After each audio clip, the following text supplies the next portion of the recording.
In the New Testament Gospel of Luke, chapter 15, there are three stories. A shepherd loses a sheep, a woman that we presume is poor loses some money, and a parent loses a child. Simple, yet profound. These stories move us because they speak to reality. Today on Ministry in Motion, we're going to explore why people leave the church, why people don't leave the church, and what we can do to minister to those who leave. Our topic today is caring for those who are giving up on the church, and our guest, David Trim. You're watching Ministry in Motion, where we explore best practices for your ministry in the 21st century.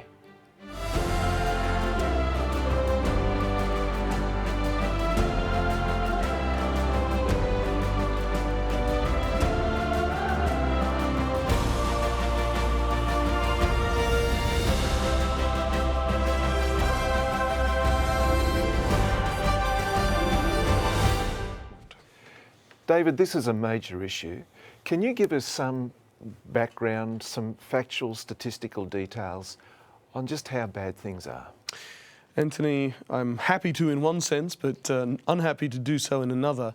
We know from our own church's statistics, dating back to 1964, how many people have been Adventists and how many people who have left the church, as well as how many people have died. So in what we're talking about now, we're not talking about people who die, because death is typically involuntary, whereas leaving the church involves some degree of choice. So what we know is that 42% of the people who have been Seventh-day Adventists in the last 54 years have left the church. We're talking about 14 million people who were members of the church. They didn't think about joining, they didn't flirt with the idea, they didn't just attend. These were people who were baptized members of the church. Just over 14 million are no longer members. And actually that's the best case scenario, because we don't have accurate figures from certain parts of the world, and when we finish membership audits, we'll have a clearer understanding and we'll know that the proportion is probably higher, but we can say with certainty it's at least 42%. That is staggering. It's horrific. My mouth is just 42%, 14 million. There are countries that have populations that are less than 14 million. Indeed. It's staggering. Wow. The awareness of this?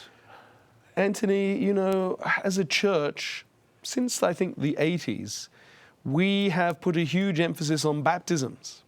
Which is important. Which is important, but the problem is the message we have subliminally sent out as church leaders is that all that matters is baptisms. And what happens once they're baptized, it's not so important.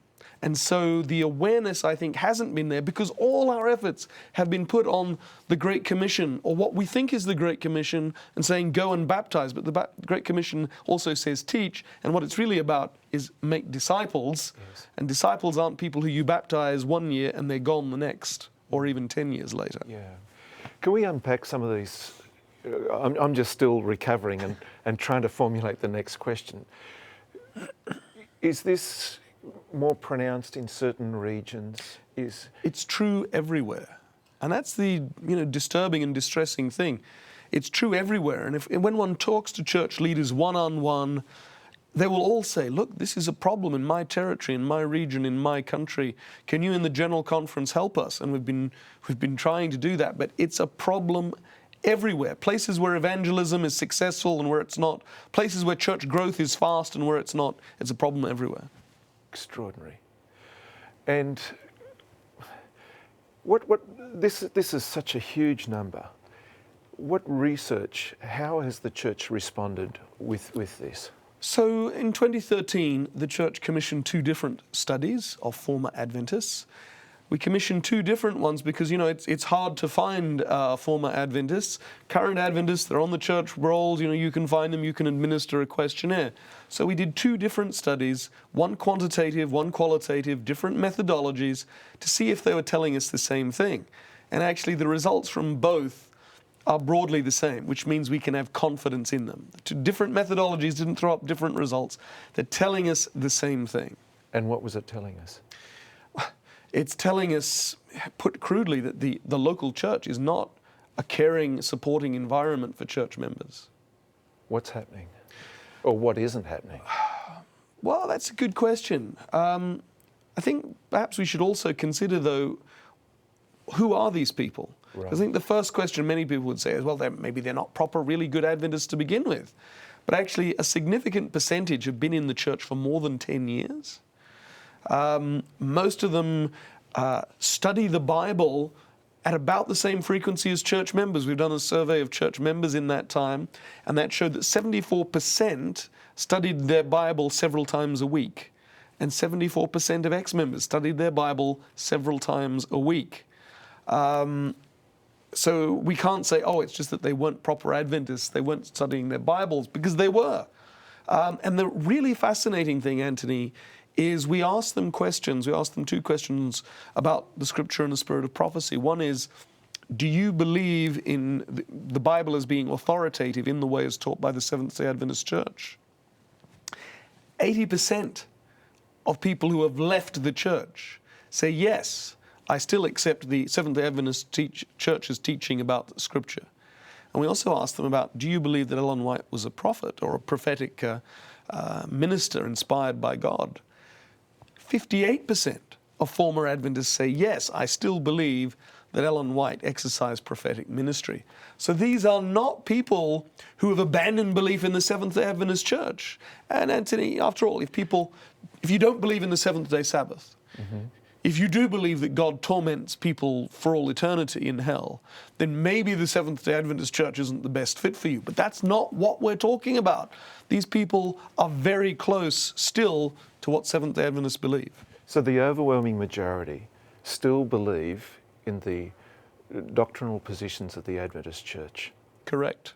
They still, more than half, still have a high respect for the ministry of Ellen White. Correct. And yet they've chosen to walk away. This is it. And then you know, a lot of the reasons that I have heard from church leaders over the years for why people leave, once you do the research, turn out not to be true. Okay. Now, you've done research on why people leave. Yes. Now, I'd like to come back after this break and really spend some time on what it is that the causes of why people leave. Having talked about why they don't leave, let's talk about why they do. Exactly. We'll be right back with more Ministry in Motion.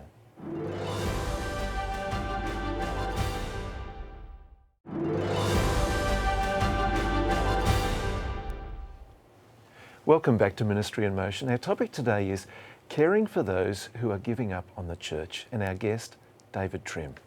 Now, David, we've discovered that people don't necessarily leave the church because of a doctrinal conflict with the church. Correct. So why is it?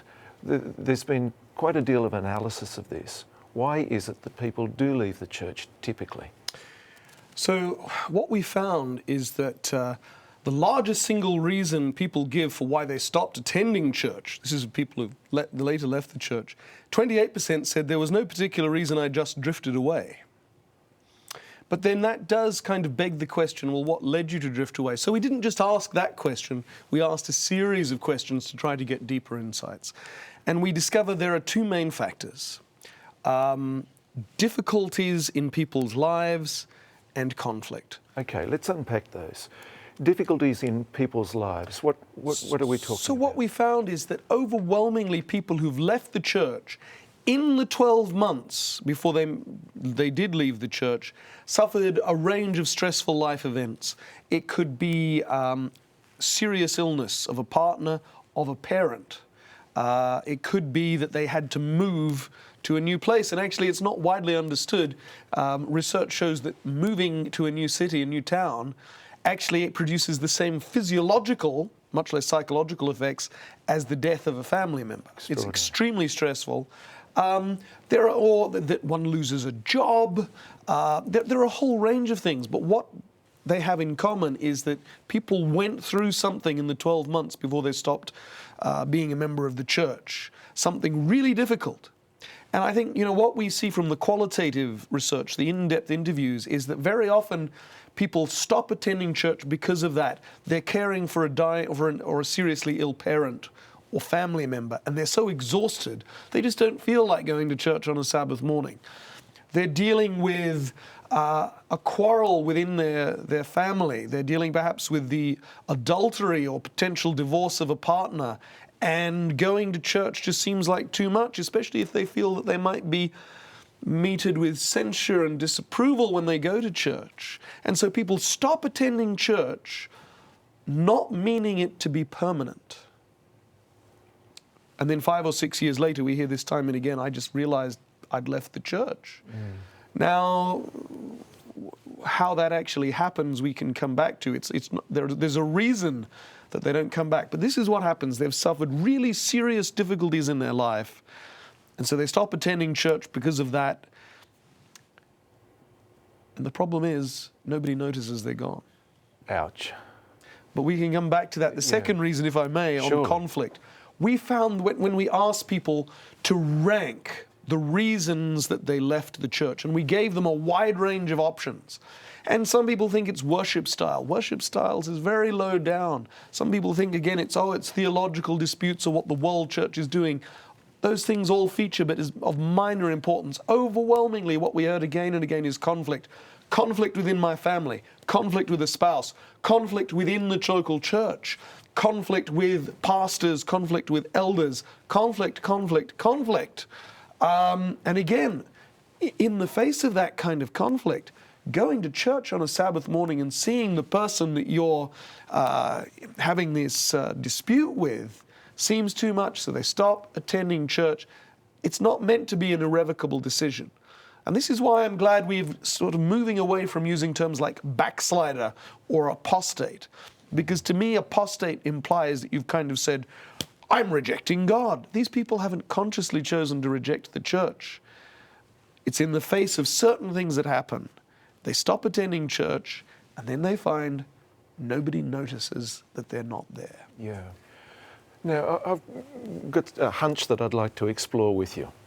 So a person's going through a difficult time, and I know what I'm like when I'm going through a difficult time. Yes. You know, I personally can be argumentative, I can be difficult to get along with. And I can imagine when a person's going through that difficult time, if they do come to church, they're possibly not quite themselves. Yes. And you have perhaps some conflict bubbling away, and then the reaction of the church Yes. is this conflict. And then when somebody misses a weekend or something like that, there's almost a breath of relief from the church. Yes. This person isn't here. Yes.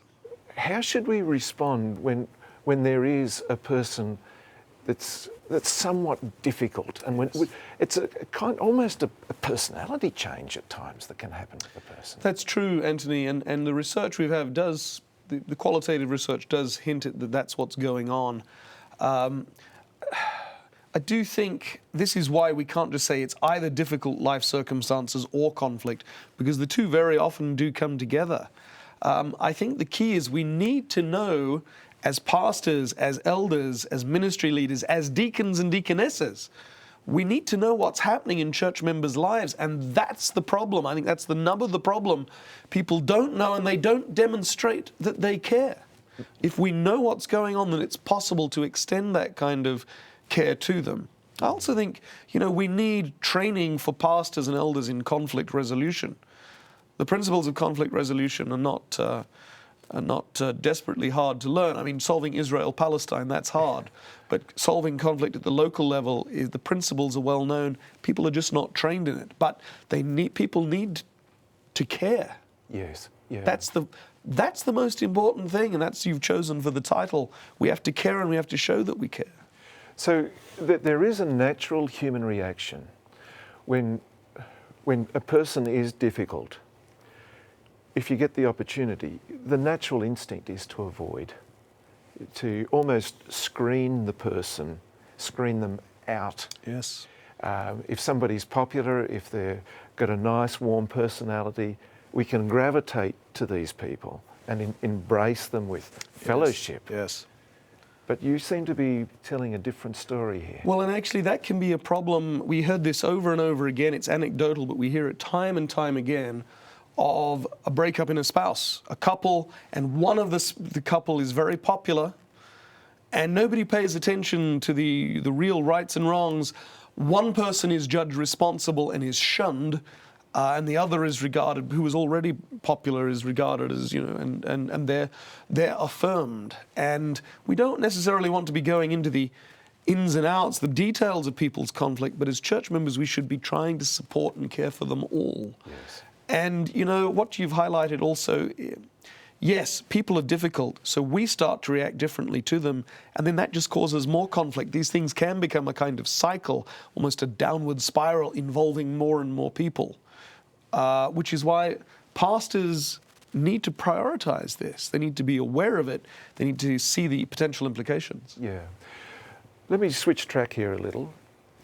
How open are non-attending or former Adventists to returning to the church? That's a great question. We probed this in the research. And if you compile all the people who say they're open to some extent, or they're open depending on the way they're contacted, it's 76%. 76% say, if it's done in the right way, I am open to reconnecting and reuniting with the Seventh-day Adventist Church. Now think about it, Anthony. That's extraordinary, 76%. Think about, that means there are millions of people who already believe fundamentally and largely what we believe, who are just waiting to be approached in a caring, loving, Christ-like spirit to reunite with God's church. 3 out of 4 that have left the Correct. church are willing to come back. Indeed. What I would like to talk with you straight after this break is the solutions. How do we do this? And there's a positive message there that I want to explore with you. Stay with us. We'll be right back with more Ministry in Motion.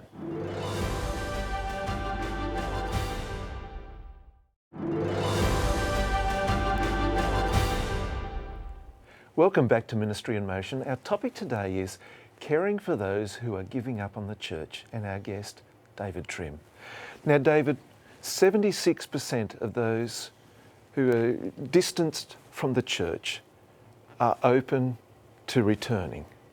Let's explore the best way to do this. What would you suggest?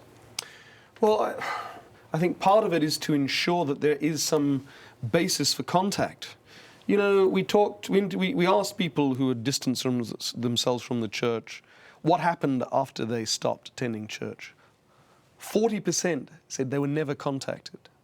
Wow. This is why we can say, they stop attending church. Nobody notices they're there. You begin to wonder, how important is this to really, how important am I in this so-called family? Really, it's easy not to go back. And we asked how many were visited by the pastor. 9%. 1 in 11 were visited by the pastor when they stopped attending church. But here's the thing.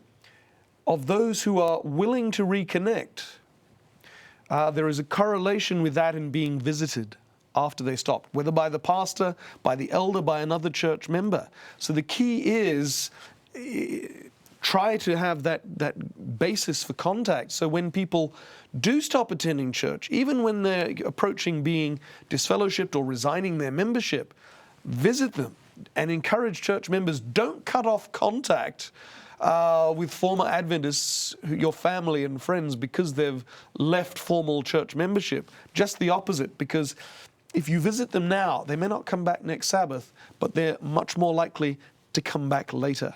Exactly. Now, when you're saying that 1 in 11 were only visited by a pastor, is this exclusively the role of the pastor? Should it be only the pastor that's making contact, that's reaching out? Yeah. Anthony, it's an excellent question. I'm sure quite a number of your viewers are sort of saying, well, yes, this is important, but I'm being told that this is important and that is important. There's so many. How can I do this all? The answer is you can't. But the pastor's job here is to tell the local church that it's a priority and to train and equip. The elders, the deacons, create small groups. And that way, the church is structured in such a way that people will know if a member is going through a personal crisis, is going through a difficult patch, has suddenly become extremely difficult to talk to or live with, or has stopped attending church, hasn't been seen for 4 weeks. And then the pastor or the elder can visit. At some point, if it's sustained, I think the pastor does need to visit to make the point. Yes, your local church cares for you, But no, this is not just up to the pastor, but the pastor does need to see that this is important, prioritize it, and to cast the vision. And cast the vision to the entire church, yes. And to do the training and equipping. Yeah. How important is it that the contact is made reasonably close to as soon as absenteeism's observed? That is, we seem to find a correlation for that, and we probably need to do more research, but the evidence we have suggests that the sooner, the better. Yeah. But the other, if you're going to approach somebody who hasn't been seen for months or years, or indeed has left the church, has been disfellowshipped or whatever, the evidence suggests that one of the best ways to start is with an apology. Now, it may be that all the evidence the pastor has is that this really was the fault of the person in question. But simply by beginning by saying, I'm sorry for whatever we in the church did or didn't do, but we let you down. You've given up on the church, and it was our job to help you stay in the church. So we're sorry for whatever we did or didn't do. We want you to come back. You're valued. We miss you. We love you. That's helpful. Thank you, David. Now, how important is prayer in this process? Of course, everything has to be founded on prayer. And I think there's another opportunity for connection. Even if somebody is flirting with actually formally leaving the church, they'll generally be open to praying together. So the key is, I think, to set up, again, the small group ministry. They can all be praying for a member who's going through a difficult set of circumstances or has stopped attending church. So have the network of people who are praying for that person, but also there's an opportunity to make contact to say, we understand you're not very happy with us, but can we pray together? Yeah. And in that third story of Luke 15, where the prodigal son returns, the issue wasn't so much with the father or with the servants. The issue was the older brother. with the brother. What do you think the church can learn from this, David?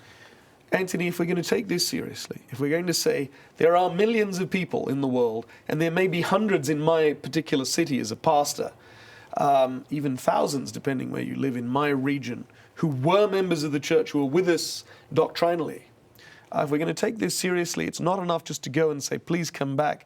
The church has to be a welcoming place when they come back.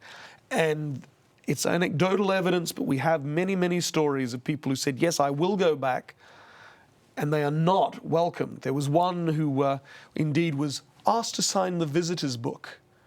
Now, I bet the lady who said that thought she was being very witty. It was a very clever joke, but it crushed that woman. So we need to train our members to be as welcoming as was the father of the prodigal son. Yeah.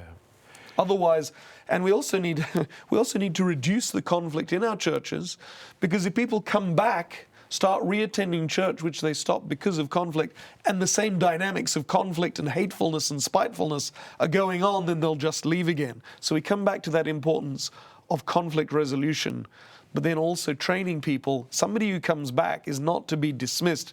They're to be loved. We are to be like the father of the prodigal son. Now, we're just down to just a few seconds left. You've mentioned the importance of small groups, and I want to bring you back there.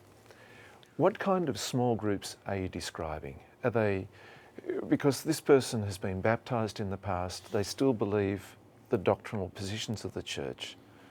What kind of things are they studying and doing in these small groups? I think the key is to have a small group that studies the Bible together, but also that prays together. And I don't mean just at the beginning of a Sabbath school class or whatever, that prays, that spends a lot of time together praying, that eats together, that does things together socially, that has strong ties that bind them together, that indeed make people feel that I am loved. And even if I'm in conflict with that person over there, I know my local church loves me.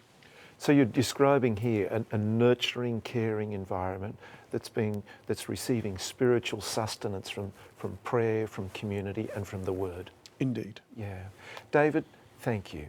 Thank you for your ministry. Thank you for what you're doing. And thank you for raising the awareness of this major issue for us here on Ministry in Motion. Anthony, thank you for profiling it with your audience today. On today's program, Caring for Those Who Are Giving Up on the Church with David Trim, we discovered 7 important points. First of all, because of an emphasis on baptism and lack of emphasis on discipleship, more than 40% of church members have left the denomination. The second point that we discovered was that the overwhelming majority of people who have left still believe the church's teachings. The third, people tend to leave because of life difficulties and/or church conflict. The fourth point that we discovered was that local church leaders and members should know what's happening in the lives of members and minister to those who are struggling. The fifth point was the vast majority of people who have left are willing to return if approached in a caring way. And the sixth point was the pastor's role is to train people to visit and create small groups for warm fellowship and accountability. And the final point was, by God's grace, a congregation should welcome a returning person in the same way that the prodigal son was welcomed by his father. Thanks for joining us on today's Ministry in Motion.